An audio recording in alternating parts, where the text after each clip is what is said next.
Alhamdulillahirabbil alamin wa bihi nasta'inuhu ala umurid dunya waddin. Wassalatu wassalamu ala sayyidil anbiya'i wal mursalin sayyidina Muhammadin wa ala alihi wa ashabihi ajma'in. Allahumma la sahla illa ma ja'altahu sahla wa anta taj'alul hazna idza syi'ta sahla. Sahhil lana umurana warhamna birahmatika ya arhamar rahimin. Allahumma inna nas'aluka ilman nafi'a wa rizqan wasi'a wa shifaan min kulli da'in. Allahumma inna nas'aluka al-'afwa wal 'afiyah fid dini wad dunya wal akhirah.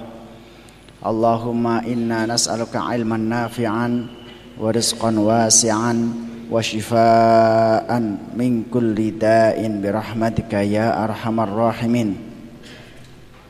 Allahumma inni a'udzubika minal kufri wal faqr. Allahumma inni a'udzubika min 'adzabil qabr.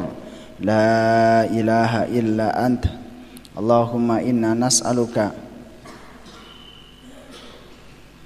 ilman nafi'an wa rizqan wasi'an wa shifaan min kulli da'in.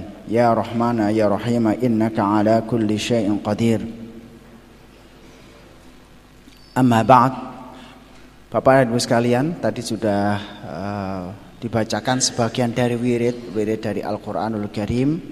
Kemudian untuk besok saya harapkan juga penyelenggara akad pagi langsung dilanjutkan, dituntun untuk wirid pagi dan sore. Insya Allah ada beberapa wirid akan saya tulis untuk menjadi kebiasaan kita, baik akad pagi maupun pada saat kita berada di rumah kita masing-masing. Karena seseorang nanti yang sudah terbiasa wirid pagi dan sore akan sangat berbeda dengan siapapun yang tidak berwirid. Karena ini adalah kekuatan membangun jiwa. Wirid itu membangkitkan semangat, membangun jiwa, mematangkan tekad, kemudian membangun optimisme, dan masih banyak lagi. Yang ini dalam istilah kekuatan dalam ilmu sosiologi yang ada oleh Cina, Zhuge Liang ada mengatakan demikian, adalah masuk dalam kekuatan pertama dari 10 kekuatan manusia, yaitu kekuatan keheningan, di mana seseorang itu pada sebuah bangsa atau manusia, dia itu lebih banyak mengheningkan dirinya, kemudian melakukan evaluasi diri, melakukan sebuah perenungan diri, maka bangsa itu akan menjadi bangsa yang besar. Kekuatan keheningan ini sebenarnya sudah dituntunkan oleh Islam 1400 tahun yang lalu, di mana kekuatan keheningan seorang muslim adalah dengan melakukan sholat, zikir, tadabbur, tafakkur. Bahkan Rasulullah SAW mengajari kepada kita untuk banyak hening, banyak diam, banyak merenung, mengevaluasi diri. Termasuk kita wirid dan zikir itu adalah kekuatan keheningan, di mana di situ akan berpengaruh kepada kecepatan jasad, kecepatan berpikir, kecepatan dalam mengambil keputusan dan sebagainya. Yang penting di situ dengan hudurul qalbi, yaitu pada saat kita wirid dan zikir mengingat Allah, dan betul-betul pikiran kita ini kita pusatkan dan hanya untuk Allah, tidak kepada yang lain. Inilah ma'asyarul muslimin rahimakumullah. Maka pengajian ahad pagi ini, wirid adalah merupakan sebuah keharusan, ibarat seseorang yang makan bagi tubuh kita, dan itu sudah kita bahas pada kesempatan yang lalu tentang tazkiyatun nufus, sholawat Rasulullah, istighfar, tahlil, tahmid, takbir, dan sebagainya. Ma'asyarul muslimin rahimakumullah. Berikutnya, sebelum saya memulai melanjutkan tentang bab zuhud, ada banyak isu-isu yang harus kita cermati pada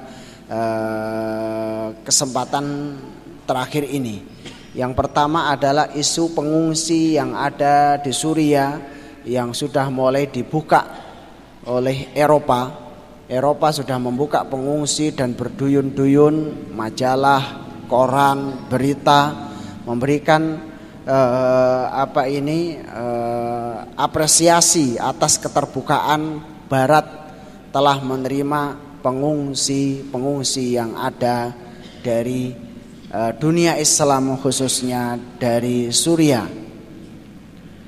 Akan tetapi yang paling penting di situ ada beberapa hal yang akhirnya memberikan kesan mana dunia Islam,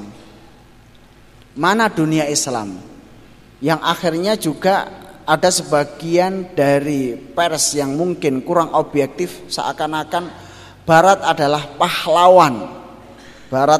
pahlawan, sedangkan dunia Islam tidak menerima. Kita semuanya harus selalu objektif dalam segala hal. Objektif Barat menerima pengungsi kaum muslimin, kita ucapkan terima kasih. Terutama di Jerman yang sekarang populasi penduduknya sudah mulai semakin berkurang. Kalau nggak nambah penduduk akan terjadi krisis. Karena tidak ada produksi yang bisa mencapai target. Maka mau nggak mau yang pertama kali adalah Jerman menerima, bahkan disambut di bandara, kemudian beri hadiah dan lain sebagainya. Kemudian sebagian negara-negara Eropa yang lain juga pertimbangan secara ekonomi, secara politik memang memerlukan pendatang. Di antara beberapa negara Eropa juga tidak menerima pengungsi itu. Bahkan ada kasus bagaimana seorang wartawati yang harus dipecat karena berbuat yang tidak baik atau menyakiti pengungsi dengan membegal kakinya, yang saat itu ada seorang ayah menggendong anak sampai ayah itu terjatuh. Ya, dia lagi lari kemudian kakinya diselonjorkan sampai akhirnya dia jatuh. Itu menjadi isu besar tentang hak asasi manusia. Kita ucapkan terima kasih. Akan tetapi kemudian mulai memojokkan dunia Islam seakan-akan nggak bisa berbuat apa-apa. Tunggu dulu. Eropa memang Anda membantu dunia Islam. Akan tapi kenapa tidak dari dulu? Peperangan di Suriah sudah berkecamuk cukup panjang. Sudah beberapa tahun yang lalu, kenapa baru sekarang membuka? Itu yang pertama. Terima kasih walaupun terlambat. Itu yang paling objektif. Terima kasih walaupun terlambat. Ada dunia Islam yang tidak terlambat, bukan 1.000, bukan 2.000, bukan 11.000, tapi lebih dari 2 juta lebih. 2 juta lebih dengan pelayanan yang layak, dengan perumahan yang layak. Siapa mereka? Turki dan Saudi Arabia. Turki dan Saudi Arabia ini menerima sejak awal peperangan dengan memberikan pengungsi bukan 1.000, bukan 5.000, bukan 11.000, tapi 2 juta. Dan ini tidak muncul dalam sejarah, sehingga seakan-akan umat Islam nggak bisa berbuat apa. Memang banyak kelemahan dari kaum muslimin, akan tetapi bacalah dengan seksama. Sebagaimana juga mungkin isu terorisme. Naam, dunia Islam menentang terorisme. Tapi kalau kita lihat secara objektif, peperangan-peperangan yang akhirnya membuat korban lebih dari jutaan orang, bukan ribuan. Terorisme yang ada di Indonesia yang meninggal paling 1, 10, 20, nggak sampai 500, nggak sampai 1000. Tapi heboh. Naam, itu adalah sebuah jarimah, sebuah kriminalitas. Mungkin orang mengatakan demikian. Akan tetapi kalau kita lihat perang dunia pertama, siapa yang membuat perang dunia berapa juta yang meninggal?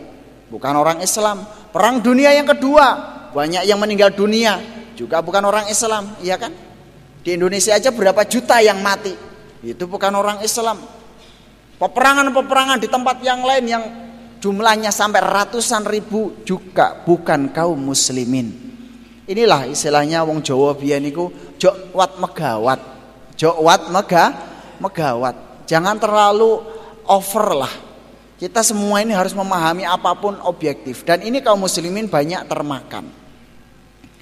Ini yang pertama. Nah, Kemudian prediksinya bagaimana, Bapak dan Ibu sekalian? Hijrahnya para pengungsi yang ada dari dunia Islam menuju ke Eropa ini akan semakin menambah. Insya Allah ke depan ini adalah perjuangan dan perkembangan Islam di Eropa. Akan menambah pada perjuangan Islam di Eropa. Di Eropa sekarang sudah ada 50 juta kaum muslimin.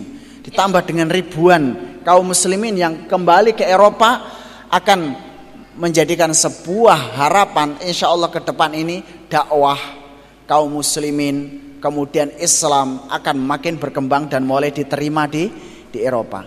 Kita ucapkan terima kasih Amerika yang dengan super powernya banyak menganiaya kaum muslimin, akan tapi mulailah di negeri mereka sendiri, di negeri Amerika sekarang sudah mulai Islam tidak bisa terbantahkan. Islam tidak bisa terbantahkan sehingga sholat Idul Adha di Amerika sudah mulai diliburkan. Ada libur pada waktu sholat Idul Adha, sudah mulai perjuangan dakwah dari kaum muslimin yang di Amerika sudah mendapatkan eksistensi. Demikian ikhwan fillah rahimakumullah, isu yang pertama. Kemudian isu yang kedua adalah tragedi Mina. Tragedi Mina yang diawali oleh tragedi yang ada di Mekah, keren yang jatuh, dan itu adalah betul-betul merupakan peristiwa-peristiwa yang mengakibatkan banyak di antara jamaah haji yang syahid. Akan tapi itu karena cuaca dan sulit untuk ditebak. Akan tapi bagaimana pemerintah Saudi memberikan diet, yaitu semacam tunjangan kepada siapapun yang meninggal karena kren tersebut. Satu orang ini 1 juta rial atau sebanding dengan 3,8 miliar. Jadi di antara kaum muslimin yang meninggal saat itu langsung mendapat tanggungan 3,8 miliar. Plus besoknya tahun depan kedua keluarganya, 2 orang dari keluarganya bisa naik haji gratis, langsung ketemu sama raja.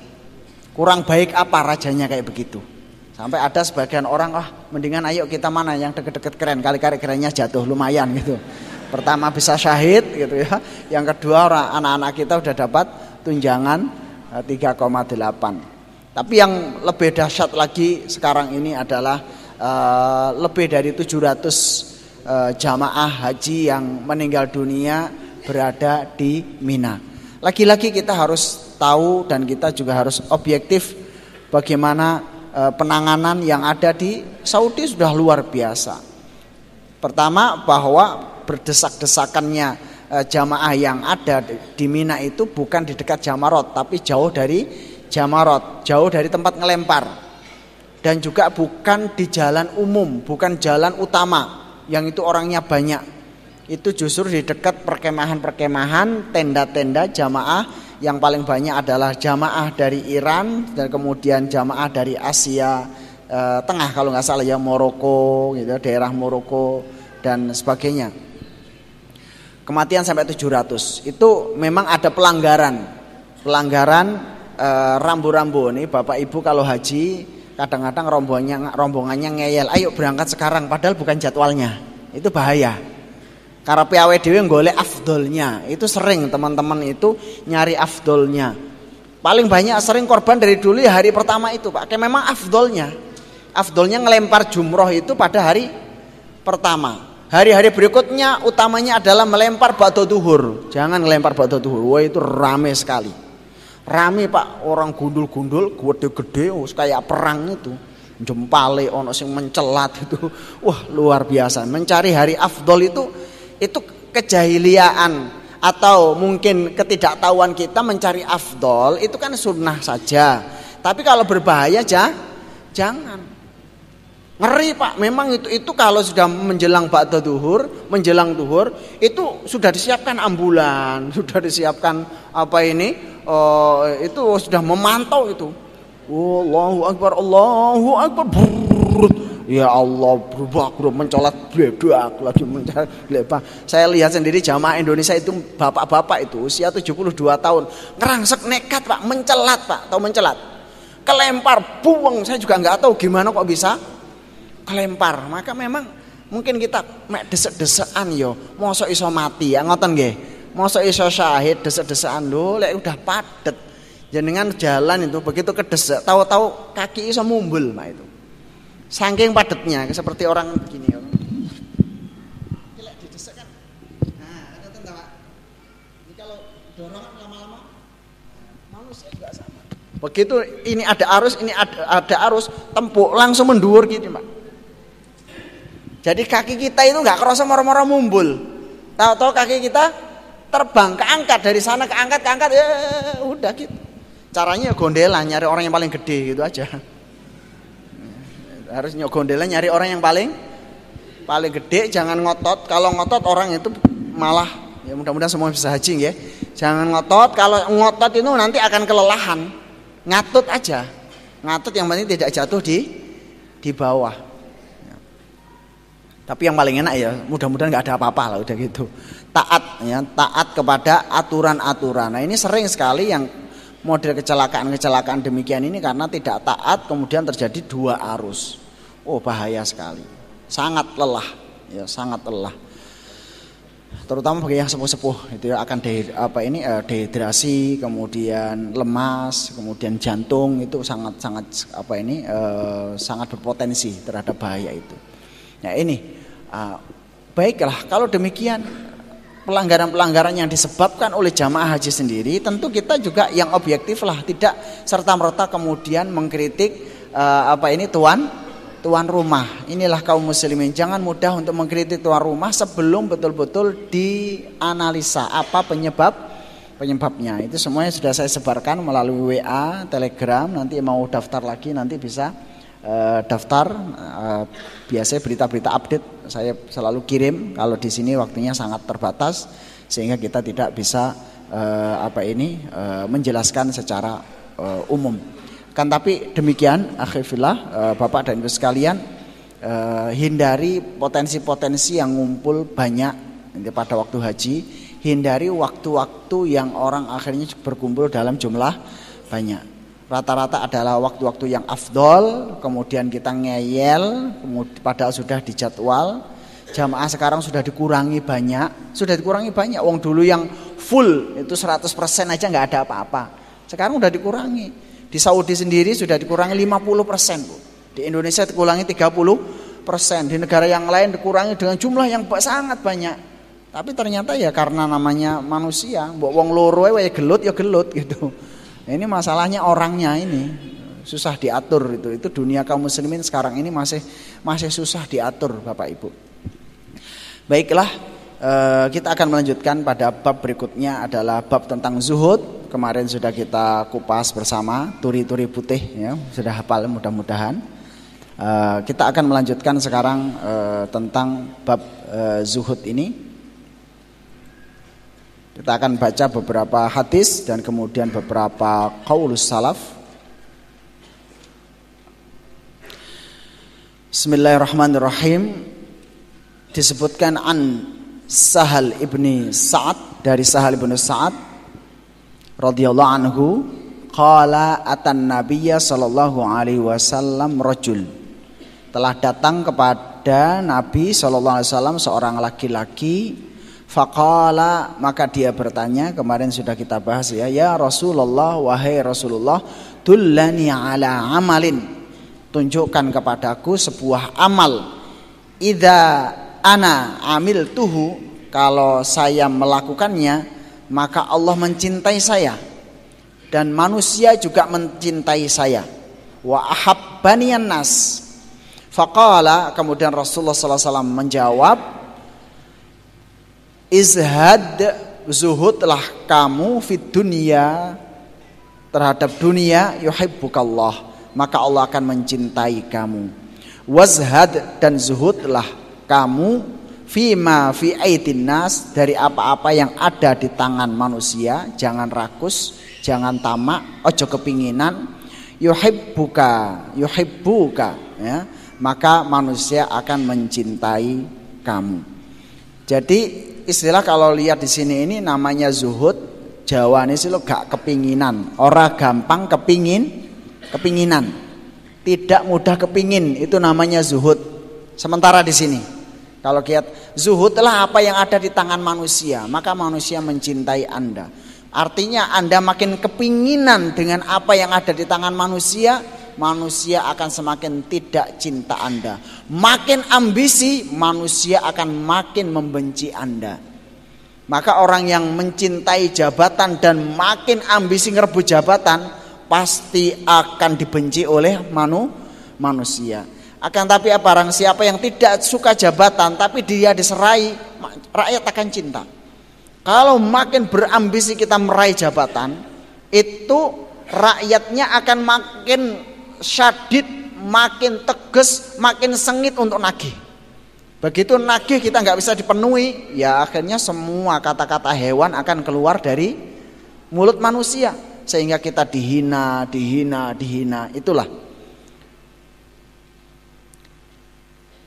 Kemudian kepinginan, makin orang itu sering kepingin, makin masalah. Tapi kalau butuh tidak mengapa. Kalau sudah mulai kepingin, makin masalah. Dan ujung dari masalah biasanya kepingin. Bapak senengannya wedang kopi, kepingin wedang kopi. Biasanya disuguhi sama ibunya wedang kopi. Ini awalnya kepingin, pas capek-capek kemudian datang, endi wedang kopi nih kok gurung di gaweke, iso geger ngantek seminggu.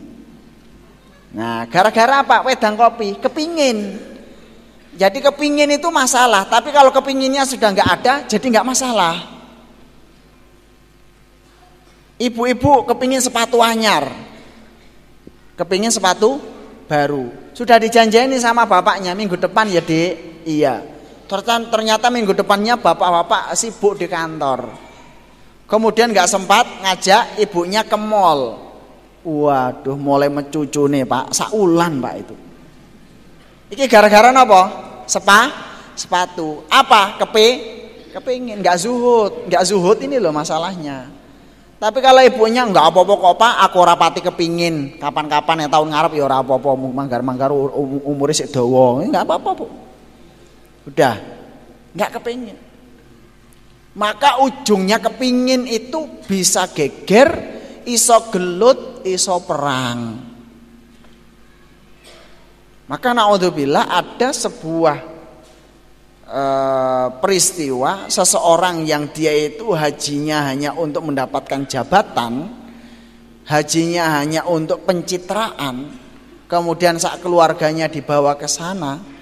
Gara-gara temponge pitik, iwak pitik niku lho, gara-gara temponge iwak pitik geger sing lanang mbek sing wedok sampai enggak wawuh, begitu sampai rumah sampai Indonesia pegatan. Gara-gara temponge pitik potong, gara-gara temponge titik potong, gara-gara paha ayam.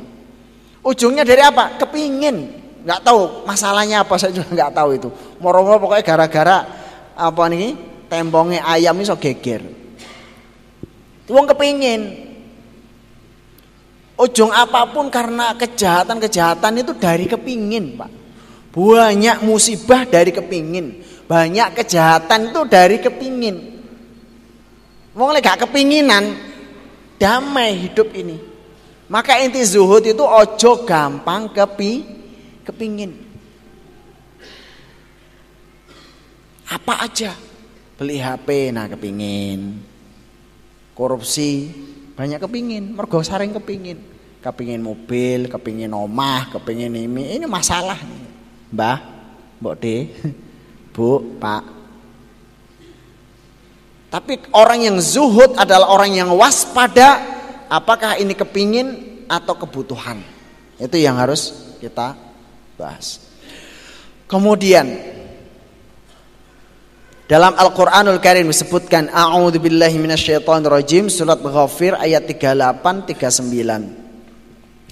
Wa qala alladzi amana ya qaumi ittabi'uni ahdikum sabilar rasyad. Ya qaumi innama hadhil hayatud dunya mata' wa innal akhirata hiya darul qarar. Orang zuhud apabila dia memahami hakikat dunia. Apa dunia itu? Sebagaimana surat Ghafir sebutkan, orang-orang iman itu berkata, hai kaumku, ini wong pengajian, wong ngajak-ngajak ngaji, hai kaumku, hai masyarakat Karanganyar, masyarakat Indonesia, ikutilah aku, ayo podo melu bareng-bareng pada perubahan hidup yang lebih baik. Aku akan menunjukkan kepadamu jalan yang benar. Iki lho dalan sing bener. Napa niku? Sesungguhnya kehidupan dunia ini hanyalah kesenangan sementara. Wong seneng yang sementara. Dan sesungguhnya akhirat itulah negeri yang kekal. Jadi wong zuhud itu memahami hidup sementara. Cumeret tiba nyemplung gumlundung kembangi apa. Cumleret hidup sementara, tiba nyemplung gumlundung nang kuburan. Cepat sekali. Dalam ayat yang lain disebutkan kamatsali ghaithin a'jabal kuffara nabatu, sebagaimana orang-orang petani yang kagum pada sebuah tanaman hijau berbunga tapi enggak summa yahiju fatarahu musfarra, kemudian nguning selesai. Menungso sak ayu-ayune wong wedok, sak ganteng-gantenge wong lanang, itu pertama yo ijo-ijone. Ijo-ijone itu rambutnya ireng, Pak, ngoten kan. Begitu sudah mulai menguning, mulai wanen. Lek wis wone wangenan kok gantenge sak apa, ayune sak apa, lek wis mulai wanen ya kaya brawute jagung niku wis padha wis ilang. Mulai kalau padi kan pertama nyerongot itu metenteng gagah ngoten nggih, mlakune teng teklak. Begitu sudah mulai tua ya mulai bungkuk, mulai mengguk, mengi, asma, watuk, udah. Kemudian mulailah punggungnya mulai ortoporosis, sudah habis, enggak lama. Selesai itu mau apa? Harapan kita kalau orang udah makin tua mau ngapain? Coba kita renungkan Bapak Ibu, walaupun ini sering ceramah, hati-hati dunia sementara, heninglah kita, renungkan diri kita. Apalagi yang usia sudah 60 tahun. Kula niki lho baru masuk kepala 4 dari 38, 39 ke 40 yang ngerasa kok dilungkas kate mati gitu. Kayak wis cedhek ngoten lho, akhirat iku wis ketok wis cedhek banget. Orang itu kalau faham tentang zuhud ini kemudian hening merenung sejenak Bapak Ibu, diem mawon. Usia sudah berapa? Sudah 60. Wah, cedek 4 tahun, Bu. Usia apalagi sudah 68, itu sudah tinggal nunggu waktu. Deket. Minimal bayangin aku kok matine piye ya. Boleh mungkin anak SMA, anak SMP itu berpikir bagaimana hidup enak. Yang sudah di atas 40 tahun harus merencanakan bagaimana mati enak. Niku sing paling penting, kula ulangi maneh. Anak-anak kecil kita, cucu kita bolehlah mungkin hidup enak yang barokah, tidak maksiat, banyak ibadah, banyak memberi manfaat pada orang lain. Tapi yang usia 40, 50, 60 harus sudah mulai siap-siap mati sedo sing enak. Ojo sampai cumrorot tiba nyemplung iku kelihatan bahwa matinya tanpa perencanaan. Gumlundung apa maneh gak karuan glundung karepe dhewe. Itu kematian yang tidak direncanakan. Orang banyak pandai merencanakan hidup, membuat jangka pendek, jangka menengah per 5 tahun, melakukan kalkulasi bisnis, melakukan prediksi bisnis. 5 tahun ke datang akan sekian miliar, 10 tahun akan sekian miliar. Mati tidak pernah direncanakan. Maka kalau dulu para ulama-ulama itu kadang-kadang sudah mulai nyiapin kuburan, Pak. Wis dipetak, kuburannya sudah disiapkan. Saya lihat di beberapa di Solo tradisi beberapa jamaah pengajian, alhamdulillah udah bagus. Nah ini alhamdulillah di Karanganyar ada dulu Ibu Karni, mudah-mudahan Allah memberikan taufik dan beliau mewakafkan di Karanganyar. Ada makam untuk makam priyayi piantun sholat, gitu ya. Bukan makam Islam, makam piantun sholat. Sudah diserahkan ke Iskarima, boleh untuk umum masyarakat Karanganyar, silakan bisa dipesan. Nanti nomornya saya cari di sini, boleh, ya. Terutama yang udah 60 tahun pun ndang dipesan. Gitu ya. Itu boleh ke sana tapi syaratnya sudah pesan supaya sering tazkiyatun nufus. Dikasih nama nggih mboten napa-napa Syihabuddin gitu ya. Pun ditulis aduh iki calonku sok emben. Supaya apa? Kita siap-siap. Apapun kalau tidak direncanakan bahaya, Pak. Nggih toh? Lunga enggak rencana, oh bahaya.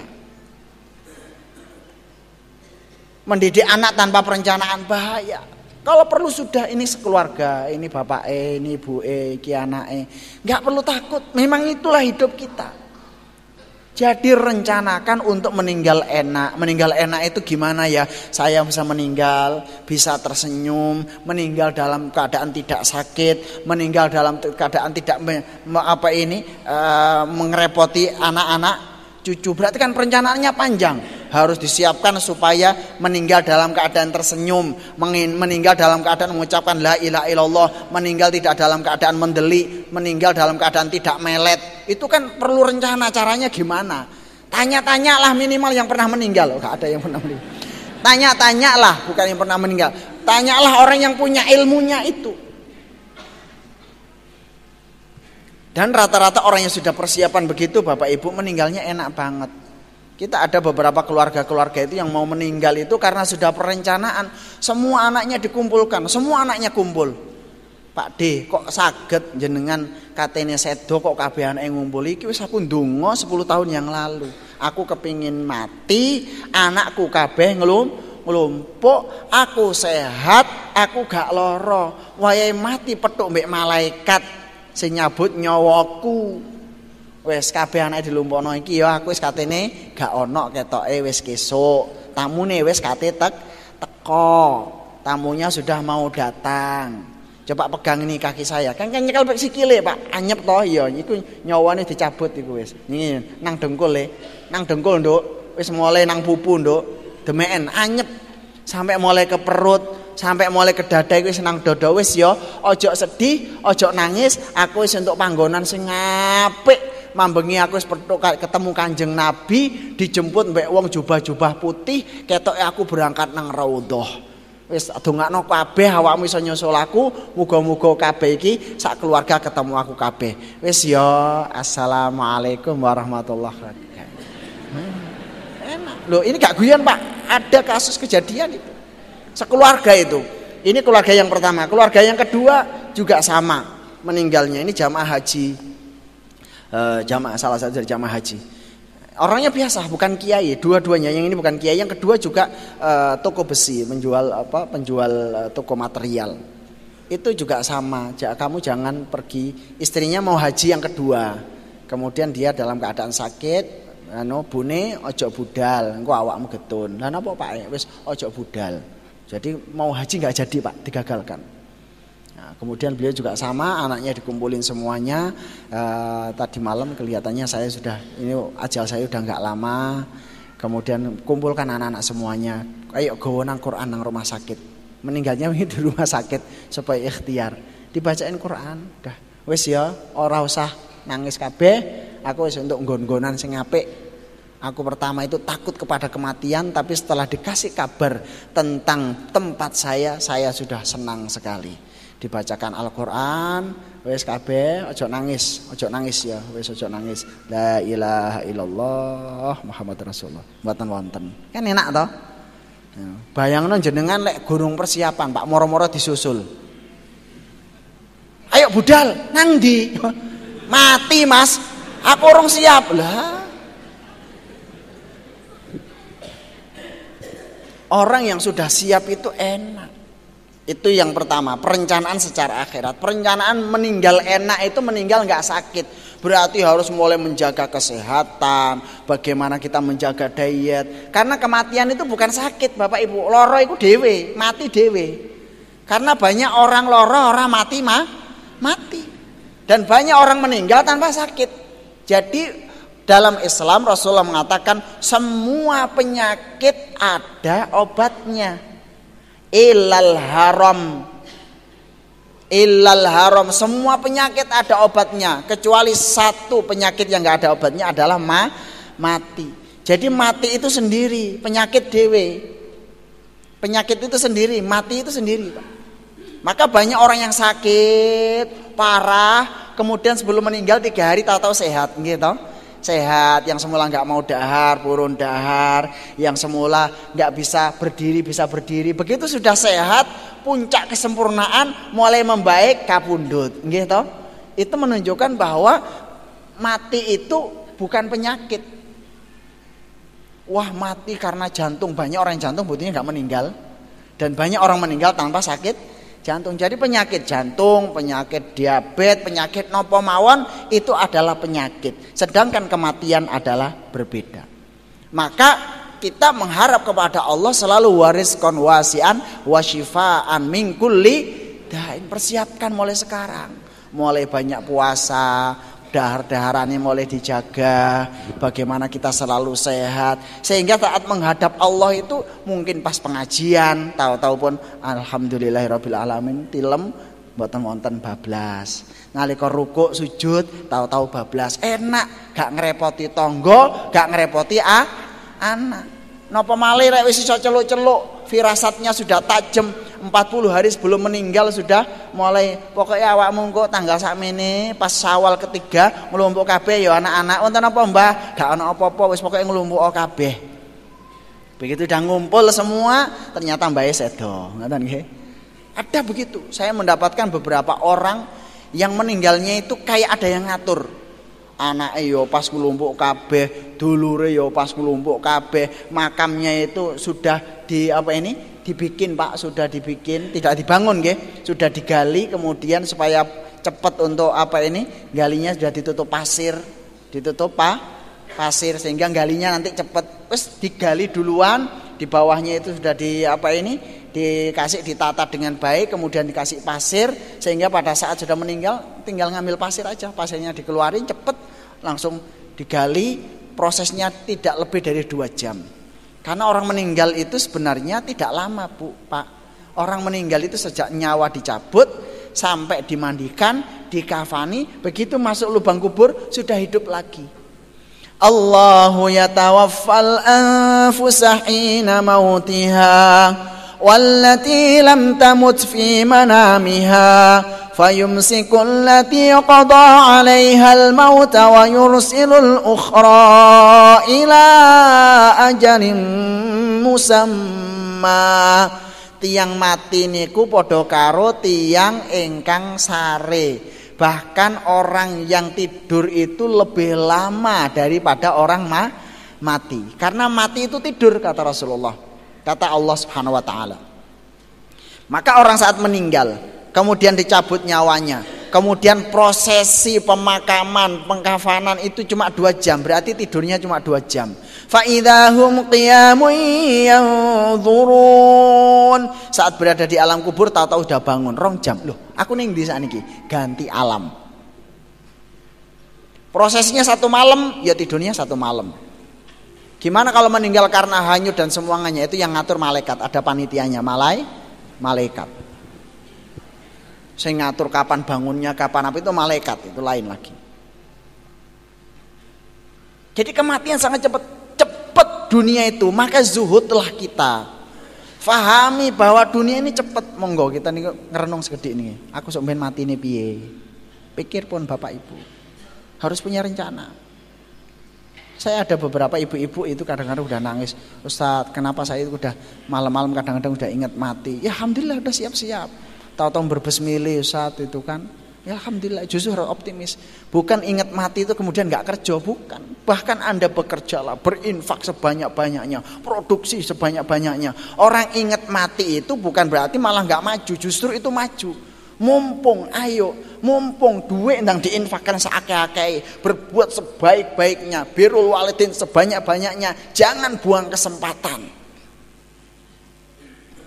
Ibarat orang itu aji mumpung masih hidup. Wa in ya qaumi innama hadhil hayatud dunya mata'. Ini wong urip memang seneng-seneng. Wa innal akhirata hiya darul qarar. Akhirat itulah negeri yang kekal abadi. Kita ini sebenarnya secara fitrah, Bu, monggo direnungkan. Fitrah manusia yang nyawa, ruh ini sudah tahu aku bakal mati. Selesai mati pun ruh ini sudah paham bahwa mati itu bukan ending dari segalanya, bukan akhir dari segalanya. Aku bakal mati. Engko les mati piye ya? Eling-eling Bu, coba inget-inget kalau kita udah di alam kubur, mau ditala ini meneng dioyak-oyak, gosok-gosok. Tasik mendengar, Pak. Jasad mayat itu tatkala dimandiin itu masih dengar, iya. Begitu di alam kubur masih dengar, masih. Begitu berada di alam kubur, kemudian saat ada azab kubur, apakah bisa didengarkan oleh semua makhluk? Iya, kata Rasulullah, azab kubur itu didengar oleh semua makhluk kecuali 2 makhluk, jin dan manusia saja. Tapi kadang-kadang ada yang dengar. Ada yang dengar azab kubur, ada. Banyak kasus itu, terutama mereka-mereka, beliau-beliau yang biasanya hidup di dekat kuburan. Itu kadang-kadang ada suara jangan disiksa, apa dia Melayu, bukan, itu ada kubur di bawah kuburan. Kadang-kadang Allah tunjukkan sekian, itu bukan orang, itu setan, itu kuntilanak, nggak usah takut, itu jauh biasa. Baiklah, bab itu akan kita bahas pada kesempatan yang lain. Bal tu'thirunal hayatad dunya wal akhiratu khairu wa abqa. Prinsip zuhud. Tetapi kamu orang-orang kafir lebih memilih kehidupan duniawi, sedangkan kehidupan akhirat adalah lebih baik dan lebih kekal. Nih. Yaqulu ibnu Adam, Rasulullah SAW bersabda, yaqulu ibnu Adam. Ibnu Adam selalu bicara, baik langsung diucapkan maupun dibatin. Mali, mali, hartaku, hartaku, dunyaku, sapiku, sawahku, omahku, anakku, bojoku, kelambiku, tasku, piringku, sutilku, kuku, bangku, rekeningku, kuwabe poe mali, hartaku. Qala, kemudian Rasulullah meneruskan, wahallaka ya ibna Adam min malika. Apakah engkau betul-betul memiliki harta, wahai ibnu Adam? Illa ma akalta, kecuali apa yang telah engkau makan, itu baru hartamu. Fa'afnaita, kemudian hilang, selesai dimakan liwat, makan sego liwat, sate liwat, timlo liwat, napa bajigur liwat. Walasta walabista, dan pakaian engkau pakai fa'ablaita, kemudian hilang, mulai dari debok pisang, dari kapas, dari kain, digawe liwat, gawe liat, kelambi gawe liwat, wis liwat kabeh. Au tasaddaqta fa'amdoita, atau engkau bersedekah atau engkau berbelanja kemudian hilang. Jadi yang dinamakan harta ibnu Adam ini, Rasulullah SAW diriwayatkan oleh Muslim memberikan peringatan, mbok dunia seakeh apapun, yang dunia kamu adalah yang engkau makan, yang engkau pakai, yang engkau belanjakan. Selain itu bukan dunia kamu. Saya punya uang 500 miliar, berapa yang kamu makan? 3 piring, ya itu dunyamu. Saya punya uang 500 miliar, berapa pakaian yang kamu pakai setiap hari? Ganti ping 5, ganti ping 10, lodruk itu jenenge Pak, gitu. Ya bolak-balik kelambine ganti ping 10 ya lodruk gitu. Tahu lodruk nggih, ketoprak niku. Punya sepatu sampai 12 pasang digawe kabeh. Punya akik 25 akik gawe kabeh. Gimana kabarnya? Orang Ibu-ibu punya kalung 3 kilo, 4 kilo gawe kabeh. Gimana kabarnya? Sampai ya gak mungkin. Apa yang kau pakai, ya itulah harta kamu. Dan apa yang kau belanjakan. Saya tanyakan dan kita renungkan semua, sing duwe duit 500 juta sakniki Bapak Ibu, iso dibelanjano kabeh mboten? Nggak bisa. Sampai ada pengusaha yang punya uang miliaran ratusan itu, kalau ditanya, ayo Pak, zaman dunia ini jenengan berapa? Oh, saya punya 150 miliar. Bisa nggak Pak hari ini dibelanjakan 50 miliar aja? Ya perlu waktu. Bapak sekarang punya sawah berapa? Oh 50 hektar. Bisa nggak hari ini dibelanjakan dan dijual? Bisa mboten Bu? Nggak bisa. Paling-paling dipakai, paling-paling mobil. Mobil pun makainya kalau dihitung-hitung ya nggak suwe Pak. Sing paling sering make mobil awake dhewe, bolak-balik numpak bis ngantek bokonge cemet nggih. Bolak-balik yang menikmati kendaraan itu kadang-kadang malah orang lain. Saya punya 50 villa, siapa yang make? Kadang makainya cuma setahun sekali. Yang make siapa? Pembantunya. Saya ketemu sering ada villa-villa daerah Tawangmangu itu, kalau ketemu saya tanya, bapaknya sama ibunya ke sini berapa tahun sekali? Setahun sekali, Pak. Lihat terus sing nunggone niki sinten? Kula. Lah wis sing duwe villa nggih jenengan itu. Karena harta itu kita cuma kepingin, kadang-kadang nggak ada manfaatnya. Itu harus dipikir, itu tanggung jawab di hadapan Allah, besar banget itu. Dosane akeh, tenan loh Pak, dosane akeh. Itu kalau nggak manfaat, wala tubadzir tabdzira, itu setiap hari ditanya oleh malaikat. Maka yang punya villa itu minimal gunakan untuk training, gunakan untuk pengajian, dikuncilah mungkin ruang utama, terus silahkanlah siapa. Kalau nggak ingin buat jak-jakan ya diberikan pada orang-orang yang mungkin bisa bertanggung jawab, saudaranya atau para tokoh-tokoh, ya orang-orang yang sepuh gitu ya. Lah ojo lah kamar mandi ini kok rusak, yo gawekno kamar mandi dhewe, tapi yang penting manfaat. Lek enggak sing manggone gendruwo, Pak. Saya pernah waktu itu alhamdulillah ibu jamaah pengajian kemudian menyerahkan, ya Ustadz udah silakan dipakai untuk villa ini untuk rapat-rapat di pesantren. Akhirnya kita waktu itu datang, itu villa di atas, lama nggak ditempatin Bu. Sudah setahun nggak ditempatin.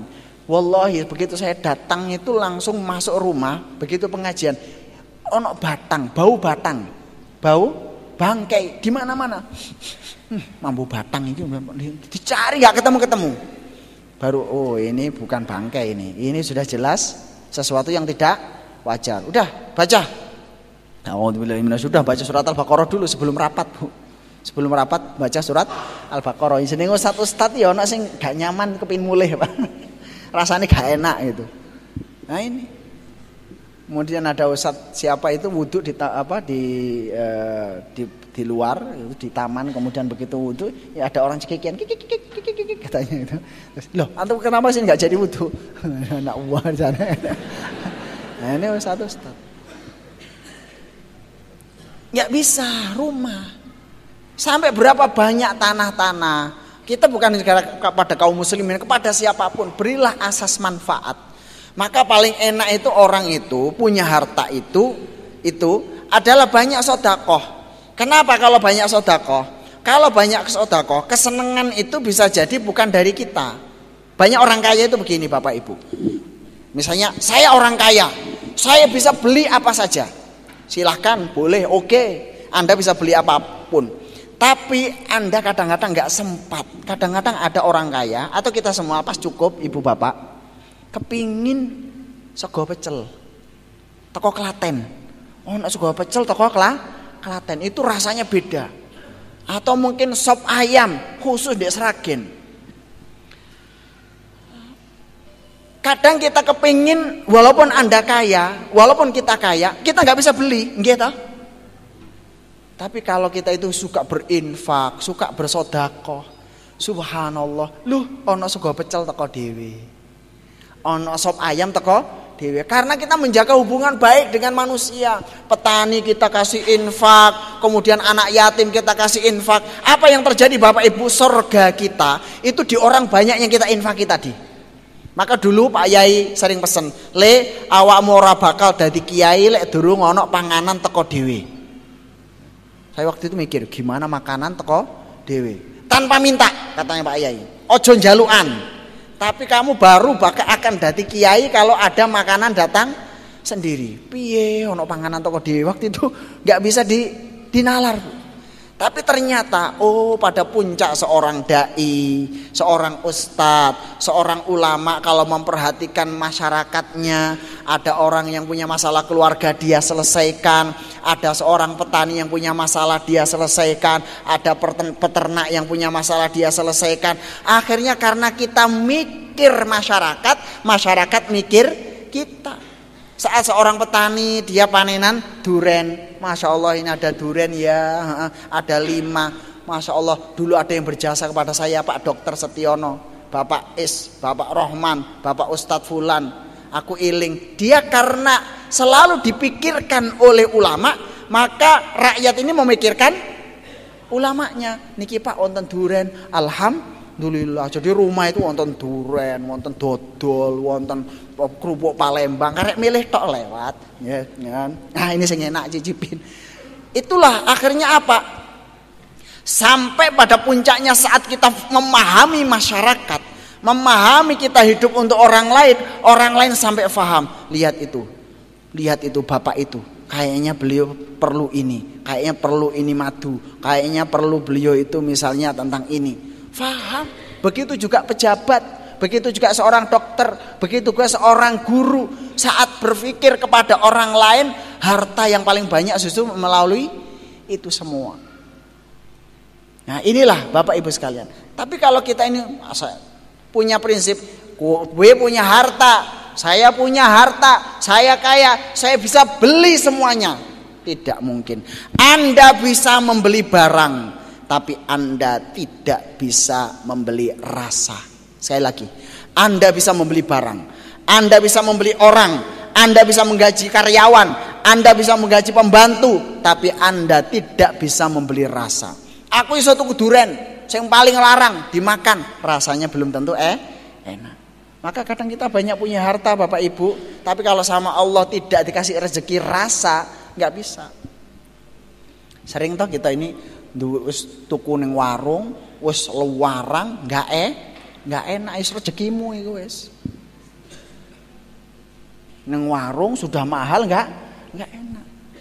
Rasa itu nggak bisa, rezeki rasa itu nggak bisa dibeli. Tapi kadang-kadang pas rek jegrek ono sego goreng ning pedagang kaki 5, ya Allah ngantek terung piring enak tuh goleki. Regane piro? 7.000, 6.000, murah. Besoknya didatangin orangnya udah nggak ada. Digoleki wis gak ketemu. Saya nyari sego goreng yang enak di Seragen. Saya cari sampai sekarang gak ketemu Pak itu. Dari Jember tengah malam jam 1 malam kemudian lapar ada nasi goreng. Entah karena laparnya tak titeni orangnya itu. Sampai sekarang setiap mampir gak ketemu. Enak, semua bilang enak. Sampai sekarang nyari. Mudah-mudahan kalau mendengar radio ini bisa mendengar saya dan mudah-mudahan itu. Duit paribasane nuku bojo golek bojo ayu iso dibeli tapi rasa nggak bisa Pak. Nggih to, mulak nonton bintang film niku nggih dengan harta iso nggaet, iso golek wong ayu. Bahasan dirasakno iki ketoke coklat rasa anane kucing gitu loh. Coklat rasane anane kucing gitu. Ketoke coklat apik. Pas dimakan ambune basin tengik gak enak. Tapi kadang-kadang ada kalau Allah beri nikmat kepada kita, bojone pas-pasan digonceng ya wis pantes, ditinggal gak ndrawasi. Tapi rasanya rasa mercy. Oh Masya Allah. Ini kadang jadi orang zuhud kesimpulannya harus paham hakikat dunia sementara. Kebahagiaan sementara, sugih sementara. Sementara Pak. Kita sebagai apapun itu puncak. Orang kaya itu berkaitan dengan umur dan akal. Akal sempurna sugih, makin sempurna akal makin sugih. Tapi apa sempurna akalnya? Mboten, mangkir lama 55, 56 mulai lalian toh. Lalian, sudah mulai lalian itu rezekinya pasti berkurang. Mulai lalian, lali. Mungkin sebagai dokter ya lama-lama juga lupa ya. Pas ngoperasi endi cutike golek. Nah, wis pelanggannya mulai berkurang. Dagang mulai lalian, ngitung nota mulai berkurang. Melarat, Pak. Jadi ada masanya kita itu melarat. Nanti lek wis tuwa banget Mbah, wis gak ngerti apa-apa. Ojo to ngantek mugang perusahaan. Dikei dhuwit 1 yuta, Mbah bingung. Iki apa? Duit gawe apa? Paling-paling mek lungguh mbek watu. Tukokno jenang grendul. Teko jenang grendul dimaem. Aku kepingin rawon. Baru nyuwen rawon. Mboten usah rawon, Mbah, ini kok mercy, gak kanggo le. Aku kepingin gethuk lindri. Aku kepingin kelepon. Udah rezekine wis gak njaluk napa-napa, Pak, lek wis tuwa nggih ta? Iya. Malah kesempatan waktu kaya itu entek untuk sedekah. Orang kalau sudah keuangan tetap Bapak Ibu dibelanjakan nggak akan habis. Nggak akan habis. Nah, ini. Harta. Wes, saiki ayo Bapak Ibu, kalau berasas pada sabda Rasulullah, yang kamu makan, yang kamu pakai, yang kamu belanjakan. Berarti yang lainnya itu sisa buat apa? Ngoten loh. Sisanya buat apa? Inilah kadang-kadang kita itu begitu rakus, kepingin jadi masalah. Barang kalau tidak butuh, kemudian dipaksa, jadi masalah, Bu. Lemak, kolesterol, perlu. Tapi kalau kakean, masalah. Nggih toh? Daging, protein, badan kita tubuh banyak kepingin, tapi kalau kakean masalah. Maka dunia itu ulama mengatakan seperti madu. Semut makan madu kalau sedikit bermanfaat, kalau kebanyakan kerem binasa. Maka ini perenungan bagi siapapun yang agaknya minimal walaupun tidak dijual. Kalau untuk anak cucu boleh. Lahan-lahan itu silakan kalau bisa harus ada yang memanfaatkan. Jangan sampai ting selengkrah. Ada rumah-rumah Bapak Ibu manfaatkan biar dipakai orang lain. Bahkan kadang-kadang harus kita belanjain. Oh, ini dibuka untuk poliklinik, ini dibuka untuk rumah Al-Quran. Nggak apa-apa, saya hanya 5 tahun Pak, silakan dipakai 5 tahun. Dipakai rumah kos-kosan, rumah apa yang kelihatan kita 2 tahun sudah nggak pakai. Itu berarti memang wis warek, Bu. Yang kita harus setiap hari itu yang penting sekarang konsentrasi menikmati harta. Ternyata menikmati harta itu bukan dengan banyaknya sedikit. Mulut kita cuma sak menten iki lho, sak pulo. Mosok katene sak wakul bleng. Enggak kuat. Baju kita kecil apalagi wong Indonesia. Orang kalau fokus mencari tidak fokus menikmati. Bingung sana aku kepingin iki endi wayahe saiki aku kepingin iki. Bojone ya ora sibuk nglayani bojo, sibuk blonjo. Ibu mergo sibuk blonjo gak konsentrasi nglayani suami. Tapi kalau semuanya berfungsi, bagaimana suami istri bahagia, anaknya bahagia, ayo besok kita kemana, selesai pengajian kemana, ngasih infak siapa, menikmati harta itu. Ada 500.000, ini bagaimana cara menikmati supaya enak. 500.000 ben enak, golek bakso sing enak di tempat yang enak, suasananya yang enak, Masya Allah. Baksone enak, nyawang bojo enak, ndelok anak enak. Dunia sudah segalanya. Pulang kelekaran ya Allah. Alhamdulillah wala ilaha illallah, Allahu akbar. Tapi ada punya uang baru dapat 10 juta. Bojone ngekeki kayak sego kucing. Aku kepingin makan ini. Enggak ono Mas, onoke sakmene. Ya. Akhirnya enggak puas, marung ya, bapake marung dhewe, ibuke marung dewe. Pas marung sampai di sana ternyata banyak pakai MSG. Itu sama dengan racun. Akhirnya hartanya membunuh dia. Inilah Bapak dan Ibu sekalian, renungkan harta kita itu hanya itu. Maka ada orang-orang agenia itu sudah pada puncaknya mereka itu nggak punya apa-apa. Ada kan konglomerat di koran-koran itu ya, mereka itu makan naik angkot, mereka itu makan pakai pedagang kaki 5, padahal miliarder. Dia harta itu hanya untuk orang lain. Saya yang penting bisa menikmati. Az-zuhad fit dunya, az-zahadah fit dunya laisat bitahrimil halal. Ini Abu Dzar ya. Az-zahadah, zuhud di dunia itu bukan mengharamkan yang halal. Ya, wa laisat bitahrimil halal wala idaatil mal, dan juga dengan tidak menyia-nyiakan harta. Walakin zahadah, akan tetapi yang dinamakan zuhud terhadap dunia ini, definisi zuhud nggih. Akan tetapi yang dinamakan zuhud di dunia ini adalah alla takuna bima fi aidika awsaqu mimma fi yadillah. Ini satu. Yang pertama, yang dinamakan zuhud itu amalan batin Bapak Ibu.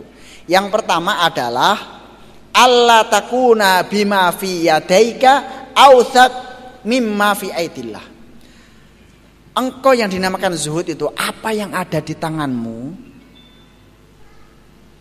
itu tidak mengalahkan, apa yang ada di tanganmu tidak mengalahkan kepercayaan kamu dengan apa yang ada di tangan Allah.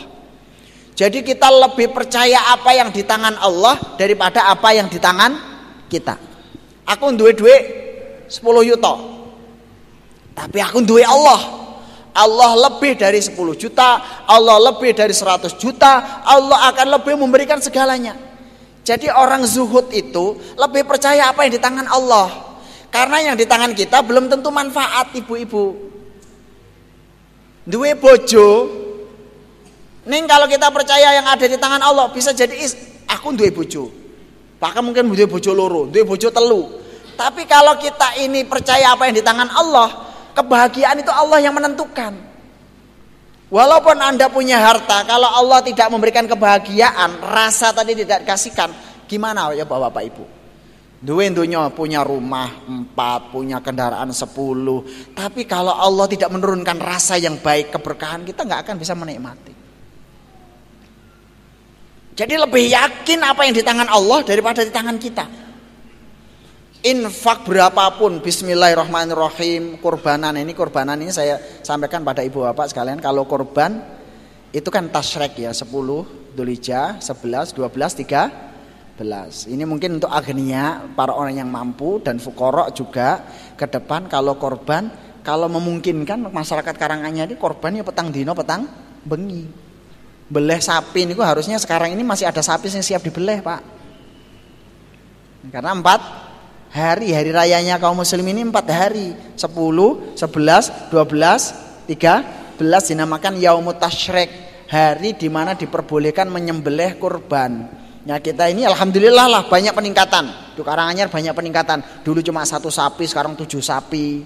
Harapan kita nanti sampai 4 hari itu beleh ora putus-putus. Sekarang datang 10, besok di Masjid Agung ini datang 12. Terakhirnya kapan Pak? Hari ini harusnya lebih banyak, ya 4 likur sapi lah gitu. Ya. Ini kalau kita nanti bersama-sama zuhud. Karena percaya apa yang ada di tangan Allah. Otak kita ini kan punya keterkaitan rezeki Pak. Jadi rezeki kita itu berkaitan dengan otak dan batin, jiwa. Maka ibu bapak walaupun punya harta, kalau itu udah sisa, kelebihan, diinfakkan berapapun akan ngumpul lagi. Kenapa? Otak kita sudah bekerja, sistem ini, rezeki ini. Nah perlu mungkin latihan riadoh gini, rekening lah misalnya, otak itu dengan rekening. Rekening ibu bapak biasanya aku loh mulai 3 tahun nih, wis jenenge rekening ku isine mung 5 juta saja. Isine mung 1 juta 200. Kerja kaya apa untuk 5 juta, 1 juta 200 maneh. Itu rekening. Rekening bank itu sebenarnya takaran rezeki niku. Ada masa 5 tahun sampai sekian tahun naik dari 1 juta 200 menjadi 5 juta. 5 juta aja dari dulu nggak bisa nambah. Coba Bapak Ibu belanjakan ke tempat mubadir, rekeningnya tetap segitu. Ibu belanjakan untuk Islam, rekeningnya juga tetap segitu. Coba amati, lakukan riadoh, pengamatan, supaya Bapak Ibu makin zuhud, makin yakin apa yang ada di tangan Allah. Teliti dengan baik. Oh ya, selama 2 tahun ini saya kalau infak sekian, rekening saya cuma sekian. Tak tambah infak saya makin ke atas, rekening saya akan birrul walidain, saya akan memberikan dana untuk kedua orang tua saya akan mencukupi pada anak cucu saya. Rekeningnya selama setahun dievaluasi. Bu, silakan dicatat. Rekeningnya berapa sekarang? Saldo akhir setiap bulan. Oh Mas, Dek, ini sekitar 1 juta 200. Kok pancet yo? Ngesuk njajal, aku tak infak luwih banyak lagi. Berapa rekeningnya? 1.200.000 kok pancet. Inilah kok tetap. Kita ini Bapak Ibu sekarang atau besok dicek rekeningnya itu per bulan kira-kira berapa. Kalau dikumpulin 500 yuto, 300 yuto sampai 5 tahun sampai mati, gawe apa? Moro-moro inna lillahi wa inna ilaihi rajiun. Uang tadi itu tidak akan menjadi pahala bagi kita. Gak pernah diniati kanggo anak, maka gak jadi pahala. Gak pernah diniati untuk apa-apa, hilang. Maka orang yang kikir di akhirnya akan menjadi orang yang paling boros. Orang yang kikir akan menjadi orang yang paling boros. Apa yang ada di tangan Allah lebih engkau percayai daripada apa yang ada di tangan kalian. Yang kedua, wa antakuna fi thawabil musibah idza anta usibta biha. Kalau kita mendapatkan musibah, ini orang zuhud yang kedua, kalau mendapatkan musibah dengan hilangnya harta, ditipu, dicuri, bangkrut, itu orang zuhud itu tidak mengharapkan kembalinya harta, tapi lebih mengharapkan balasan pahala dari musibah itu. Waduh, sepeda motor hilang, kudu balik, golekno polisi, cekel malinge sak ketemune. Lek ketemu perlu ditek-itek. Lah ya ora zuhud nih, Pak.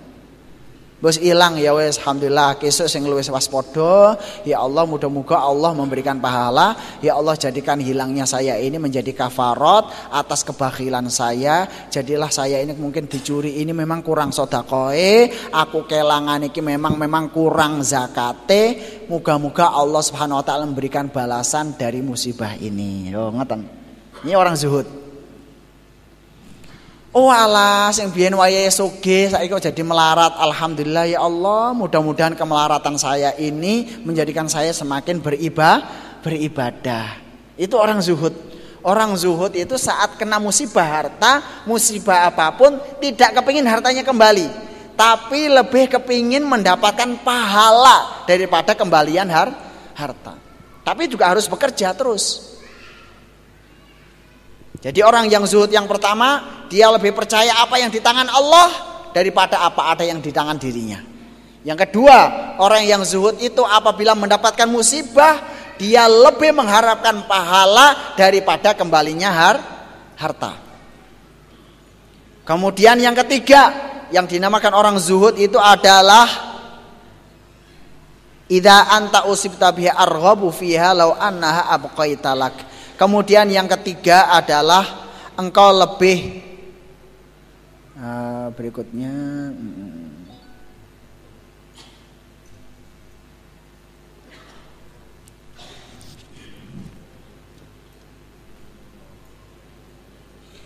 kemudian yang ketiga dari makna zuhud itu adalah engkau sama menerima pujian atau menerima celaan karena kebenaran.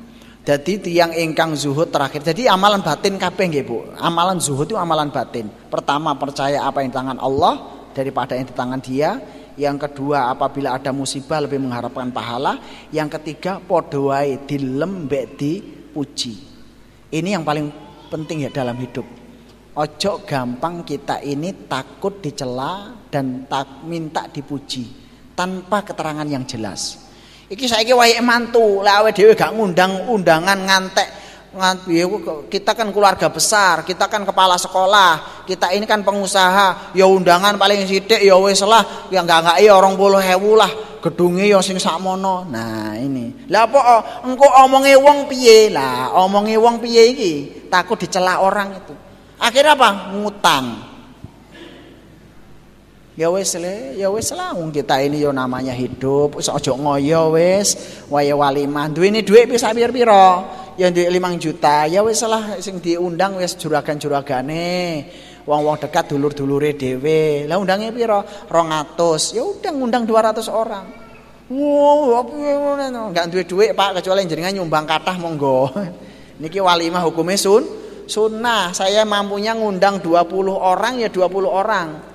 Maka kalau di Lamongan itu ada walimah kadang cuma 25 orang Pak. Saya masih ingat waktu itu salah satu ustadz mau menikah, kemudian dibawa ke Lamongan lamaran. Begitu udah lamaran, Itu sudah selesai, ya wis lamaran. Kapan siap kawin? Ya mungkin bulan depan. Masalah mundurnya kenapa? Menyiapkan harta, zuhud. Ayo, saiki walimah, mampuni piro sampean nggo dhuwit piro? Itu. Kula mbeto 150.000. Wis langsung undang. Weh tangga, ayo ngumpul-ngumpul kabeh. Langsung beli minuman, nggih. Golek minuman, langsung beli di warung sego bungkus niku Pak, ya. Langsung walimahan pun maem-maem. Wah, enak banget gitu ya. Udah selesai itu udah catatan ke KUA udah. Tahun depan suatu saat ada rezeki kok bisa walimah ya 1 tahun masih pantas lah ngadakan walimah. Bagaimana hukumnya? Ya untuk aulim untuk walimah diakhirkan juga enggak apa-apa. Tapi selung tahun yang gawa anak telu ya ora pantes gitu ya. Walimahan anak itu yang trendel telu gitu ya mboten pantes ya. 1 tahun mungkin itu masih memungkinkan. Kalau enggak udah jadi urip itu ampun ngoyo, ampun maksa. Maka zuhud itu prinsip hidup paling enak Bu, paling enak Pak. Pertama berfokus pada rasa. Yang pertama saya sebutkan zuhud itu adalah rasa. Dudu akeh. Panganan iku dudu akeh, sing penting rasane. Bojo iku sing penting dudu ayune, sing penting rasane. Donya iku dudu akeh, sing penting rasane. Klambi iku dudu akeh, sing penting rasane. Sepeda motor iku dudu akeh, sing penting rasane. Kemudian mobil iku sing penting bukan mewahnya, yang penting rasanya. Itu yang pertama. Yang kedua, sing ngrasake sapa? Lah niki lho. Awake dhewe lek bermewah-mewah, ngutang, sing ngrasakne sapa? Meksa-meksa walimah ngundang 2000 wong, kok lek duwike kurang, sing ngrasake sapa? Malah ana urip ngampun ngeksa, golek penilaian orang, sing ngrasakno awake dhewe. Ya wis lah. Entah orang itu nilai aku melarat ya wis gak apa-apa, sing penting rasane enak. Wong ngarani aku iku uripe ngenes gak apa-apa, sing penting aku iso mesem. Wong-wong ngarani aku iki jamaah pengajian iku kuno gak apa-apa, sing penting aku bahagia. Orang mengatakan jamaah pengajian itu orang yang tertinggal, orang yang apa, sing penting saiki rasane pas pengajian rasane enak. Kadang orang itu enak nggak enak itu mergo dipengaruhi oleh orang lain. Ojo mangan iki, iku pahit, iki gak enak. Padahal enak Pak. Rasanya enak kok sama ngomong pahit. Loh hidup sekarang kita begitu. Bahkan sekarang banyak yang sebenarnya pahit katakan enak. Iki lo enak banget. Rasanya ini makanan orang kaya, ini makanan orang-orang yang elit, ini makanan orang yang apa? Pahit Mas. Oh, rasa pahit itu memang khusus. Jadi kalau orang-orang miskin itu panganane ku sing manis-manis mek gurih-gurih. Lek wong sugih ku mangane kudu sing pahit-pahit gitu. Tapi rasanya kok tengir-tengir kaya apa lho? Wong sugih ku pangane kudu rotok sing tengir-tengir kuwi. Apa ini kekuatannya? Orang yang zuhud itu musuhnya marketing. Orang marketing itu menjadikan yang gak enak kayu rasa roti ku iso. Jadi namanya marketing itu lek uang iso mangan kayu itu berarti marketingnya hebat.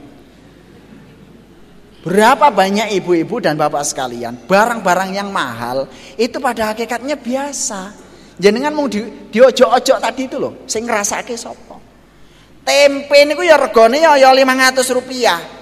Lek wong sugih ya ojo 500, Anda harus tempatnya elit, tempatnya harus kursinya bebas, kemudian Anda selamat pagi Bapak gitu ya. Iku selamat pagi Bapak iku 30.000 Pak. Nyepake daharan iku 50.000 niku. Ya, 40.000. Monggo 40.000 maneh. Malah ana jenengan nang warung-warung niku ya sing didahar ya mau cah kangkung, sing dimakan ya paling sapi lada hitam. Tapi enteki piro 700.000 ngoten. Apa bedane? Sampeyan sugih kudu 600 700.000. Dingkluke ngene iki 40.000 Pak. Ngene iki 40.000. Maem kangkung lah ngunyai wong sugih kan beda ngunyah krauk. Niku ya 200.000. Nah. Ngapunten lek warung Tegal wong melarat cah kangkung cukup 4.000 rupiah metingkrang ngeten gak apa-apa. Sampeyan wong sugih mangane kudu dikai. Belum ngoten nggih, kaya bayi ngono kae nggih. Terus kemudian ana pisau, ana garpu, ana sendok, makmi kudu sithik-sithik ngeten. Kudu ngono. Wong sugih mangane aja akeh-akeh. Wong sugih mangane aja akeh, mbayare sing kudu larang. Nah, kadang lek delok kula iki kadang mengamati katanya sakno wong sugih niku Pak. Ning ndi itu dihapusi. Ning ndi dihapusi.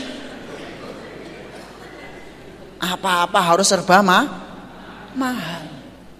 Tapi saya lihat kadang-kadang orang miskin walaupun kelihatan sambat itu orang yang perkasa.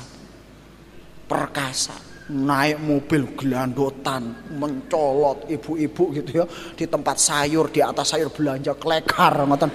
Itu orang-orang yang perkasa. Kelihatan begitu tapi perkasa betul. Orang miskin itu kadang-kadang perkasa. Tapi aku lihat ndelok wong sugih-sugih koyo bayi dipupuk gitu ya. Ya, saya pernah itu waktu itu sama Ustadz Muin selesai dari kunjungan ke Jeddah, itu kan naik pesawat kelas ekonomi. Ya nggak pernah pakai eksekutif kelas ekonomi. Pas waktu itu berkunjung kepada Syekh Khalid. Begitu sama Syekh Khalid ada pertemuan. Kita ini mau terlambat pesawatnya. Syekh Khalid langsung bisa kontak bandara untuk apa ini? Diundur sampai 10 menit. Wah hebat ini orang. Ini orangnya hebat banget ini. Pesawat bisa diundur. Tunggu 10 menit katanya gitu. Ada 2 orang dari Solo yang akan naik. Wah hebat banget ini. Tenanan itu. Nah, mana tiketnya? Saya minta tiketnya, kemudian begitu di tiket kita belikan ekonomi, tahu-tahu dimasukkan di kelas eksekutif, Pak. Di kelas eksekutif. Pesawat eksekutif. Kursinya gede sak menten iki, Pak. Ada makanan, minuman, geletak gini, dikasih apa gitu. Pas datang, "Bapak mau apa? Mau minum apa? Mau apa?" gitu. Ustadz Muin beli itu kan wis kakean macam wis deleh kene ndang tak pangan lak wis mari. Wis acara itu banyak, kemudian dikasih ini kanggo apa? Kanggo untu. Ini kanggo apa? Kanggo ini, kanggo raup. Iki kanggo apa? Kanggo sikil semacam-macam. Ya Allah, katanya Ustadz Muin ini, ya awake dhewe iki bukan kelas elit iki. Kita ini sebenarnya orang perkasa diperlakukan kayak bayek kayak gitu. Akhirnya begitu. Ya kemudian saya mengamati orang-orang yang berada, kasihan deh lu kayak yang sana. Begitu lemahnya mereka, begitu ringkihnya mereka. Inilah orang kaya kalau tidak zuhud itu akan makin rapuh jiwanya. Njuk diladeni, njuk dilayani. Lek gak diladeni sensitif. Lek gak diladeni saya orang kaya, maka wong sugih ku gampang mati. Amarga sensitif. Lek wong melarat rata-rata panjang umur, Pak. Kenapa? Ya wis bene wis melarat, turu penak ngoten. Tapi itu. Nah, inilah kadang-kadang coba diamati zuhud itu. Makanya orang Madura itu juga benar tanya kepada kita, "Pak, apa bedanya eksekutif sama ekonomi, Pak?" gitu. Ya eksekutif enak sama enggak, Pak. Bedanya cuma ini, selambu, Pak, katanya. Bedanya kelas eksekutif sama tidak itu bedanya selambu. Jadi orang selambu krek sing ning kono eksekutif sing kene ekonomi. Makane ya padha tak delok makmu ya sama. Tapi monggo 40.000, monggo nggih 50.000. Nah, inilah Bapak Ibu sekalian. Jadi pada puncaknya seenak-enak makan, renungkan tengah dunia. Seenak-enaknya makanan ya kita ya oleh ya daging sapi, daging wedhus, daging ayam. Wong sugih ya sak pol-pole ya makame ya niku. Ana maneh dhuwure. Kerowakan kayu ngoten masalahe. Kan mboten to. Dhuwure gak ono, Pak. Sekarang ini bahkan batas kita sudah sama. Mbok kendaraan seperti apapun wis jenengan sing siji Mercy, yang satu Camry, kemudian Katana, Lamborghini, sak mewahe sampai mobil 40 miliar. Mosok lungguhe jengking ya ora ono. Lungguhe ya ngene. Engko lek lungguh nganti sak jam ya tetep pegel. Sak jam ya tetep pegel. Ya memang beda yang satu pakai AC, pakai enggak. Yang pakai AC kok ya iso-iso mengguk mengi. Saya pakai angin berobos asmani ya tambah hilang. Jadi kadang-kadang hidup itu yang penting cocok ngoten lho, Pak. Cocok melarat ya kudu mantep dadi wong melarat. Tenan saestu. Cocoke sugih ya mantep dadi wong sugih. Jadi orang zuhud itu enak. Sugih gak kemaki, melarat ya ora putus asa. Jadi podo. Karena semua fokus untuk merasakan harta. Maka kalau ada orang kaya sama orang miskin sama-sama makan sak piring, endi sing paling enak? Ayo jejer, Pak. Samakan. Sekarang lah. Wong sing sugih gajine 500 juta. Kita niki sing sakniki mung nyekel dhuwit 20.000. Engko budal nang warung teng mriku wonten. Maem ditanya, "Kamu enaknya seperti apa?" Dua-duanya ditanya. Ini ada di YouTube ada Pak, dua-duanya ditanya. Si satu, Masya Allah ini panganannya enak banget ya, segoro kerawu, terus ono iwak asin atau wak bandeng. Wak bandengnya pas anyar, nggak ada pengawetnya. Wong sakmene tapi enak banget. Minta barokah jadi obat. Yang satu dia mungkin ke restoran harus kelas mahal, kemudian dia makan keju, cake, coklat, hamburger, cake, browning, gelundung. Terus dimakan. Begitu dimakan itu tensinya langsung naik, langsung ngajak ke rumah sakit, infus mati gitu. Enak banget gitu. Apalagi makanan-makanan yang di luar ini, warung-warung kita kalau tidak ada standar kesehatan, yang penting MSG-nya diperbanyak, lebih habis lagi. Kita sekaya apapun Bapak Ibu, punya pembantu berapa banyak orang kaya itu diadab oleh pembantunya Pak. Mati mergo mikir pembantu ini wakeh, kathah ngoten niku. Hartanya menyiksa dia, hartanya itu hawane balik itu gak enak. Makanya itu istilahnya harta itu dengan zuhud ini hawane itu kayak apa? Orang yang zuhud itu punya sensitif. Ini hawane gak enak gua wae. Hawane enak infakkan. Hawane gak enak buang. Ini seorang yang zuhud lebih berpusat pada rasa. Yang kedua sing rasake sopo. Perhatikan Bapak Ibu. Orang zuhud itu berpusat pada rasa dan sing rasake sopo. Ini perlu kita ingat bersama. A'udzubillahi minasyaitonirrajim. Bismillahirrahmanirrahim. Innallaha wa malaikatahu yusholluna 'alan nabiy ya ayyuhalladzina amanu shallu 'alaihi wa sallimu taslima warta'anna ma'ahum birahmatika ya arhamar rahimin. Allahumma ighfir lil muslimina wal muslimat wal mu'minina wal mu'minat al ahya'i minhum al amwat innaka sami'un qaribun mujibud da'awat wa ya qadiyal hajat. Allahumma inna nas'aluka 'ilman nafi'a wa rizqan wasi'a wa shifaa من كل داء برحمتك يا أرحم الراحمين برحمتك يا أرحم الراحمين يا رحمن ويا رحيم إنك على كل شيء قدير ربنا آتنا في الدنيا حسنة وفي الآخرة حسنة وقنا عذاب النار اللهم إنا نسألك العفو والعافية في الدنيا والآخرة اللهم استر عوراتي وآمن روعاتي برحمتك يا أرحم الراحمين اللهم استر عوراتي وآمن روعاتي برحمتك يا أرحم الراحمين اللهم بارك في مدنا اللهم بارك في ساعنا اللهم بارك في مدنا اللهم بارك في ساعنا اللهم بارك في مدنا اللهم بارك في ساعنا يا أرحم الراحمين إنك على كل شيء قدير اللهم لا تجعل الدنيا أكبر همنا ولا مبلغ علمنا اللهم لا تجعل الدنيا أكبر همنا ولا مبلغ علمنا يا رحمن يا رحيم إنك على كل شيء قدير يا الله يا أرحم الراحمين berilah keberkahan kepada harta kami ya Rabb ya Allah ya Arhamar Rahimin jadikanlah harta kami ini menjadi tunggangan kami untuk menuju surgamu ya Rabb ya Allah jadikan harta kami ini menjadi tunggangan kebahagiaan bagi kami dan keluarga kami. Jangan kau jadikan harta kami menjadi sumber penyakit kami. Jangan kau jadikan harta kami menjadi awal penyebab kematian kami. Jangan kau jadikan harta kami ini menjadi tunggangan mengantarkan kematian kami. Jangan kau jadikan harta kami ini menjadi awal dari permusuhan keluarga kami. Jangan kau jadikan harta kami ini ya Allah menjadi kecemburuan bagi orang lain sehingga kami ini menjadi orang yang terlaknat secara batin walaupun mereka seakan-akan tersenyum kepada kami. Ya Allah ya Arhamar Rahim jangan kau jadikan harta kami ini menjadi sumber ain yang akhirnya menyebabkan kecelakaan dan musibah bagi kami. Ya Allah jangan kau jadikan harta kami ini mengantarkan kami semakin mencintai maksiat. Jangan kau jadikan harta kami ini menjadikan kami ini semakin menumpuk dosa. Jangan kau jadikan harta kami ini menjadikan kami ini mendapat derajat yang terendah di neraka. Ya Allah, jadikan harta kami ini menjadi tunggangan kami ke surga-Mu ya Rabb. Jadikan harta kami ini menjadi sumber kebahagiaan dan keberkahan untuk anak kami dan cucu kami. Jadikan harta kami ini menjadi barokah dan nikmat untuk kami rasakan. Ya Allah, jadikan harta kami ini ya Rahmanu ya Rahim semakin mendekatkan kami kepada Engkau ya Rabb. Ya Allah, jadikan harta kami ini menjadi sarana penyambung silaturahim. Ya Allah, jadikan harta kami ini menjadi sumber kecintaan kedua orang tua kami. Ya Allah, jadikan harta kami ini menjadikan sumber ukhuwah untuk kami dengan saudara-saudara yang lain. Ya Allah, jadikan harta kami ini menjadi sarana untuk kami semakin menjadi orang yang hamba bersyukur.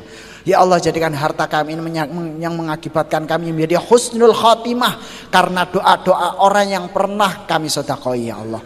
Ya Allah, jadikan harta kami ini menjadi awal dari kesehatan karena Rasul-Mu bersabda, tahu berobatlah dengan sedekah. Ya Allah, mudah-mudahan dengan harta kami menjadikan kami ini semakin sehat karena banyak sedekah. Mudah-mudahan dengan harta kami ini menjadi semakin beriman, semakin bertakwa ya Rahman ya Rahim.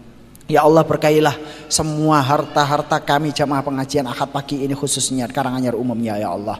Jadikan harta mereka ini betul barokah untuk kita dan untuk semuanya dan anak cucunya. Rabbana innaka sami'ud du'a, Rabbana wa taqabbal du'a. Cukupkan ya Allah, kayakan ya Allah, cukupkan ya Allah, cukup batin dan cukup zahir, kaya batin dan kaya zahir ya Allah. Innaka ala kulli syai'in qadir. Allahumma inna nas'aluka al-'afwa wal 'afiyah fid wa dunya wal akhirah birahmatika ya arhamar rahimin. Allahumma inni as'aluka ilman nafi'a wa rizqan wasi'a wa shifaan min kulli da'in birahmatika ya arhamar rahimin. Ya Allah, berikan kami bukan kekayaan nominal tapi berikan kami kekayaan maknawi, kekayaan psikologi, kekayaan batin, kekayaan kebahagiaan, kekayaan cinta, kekayaan kasih sayang, kekayaan perhatian dari orang-orang yang kami cintai.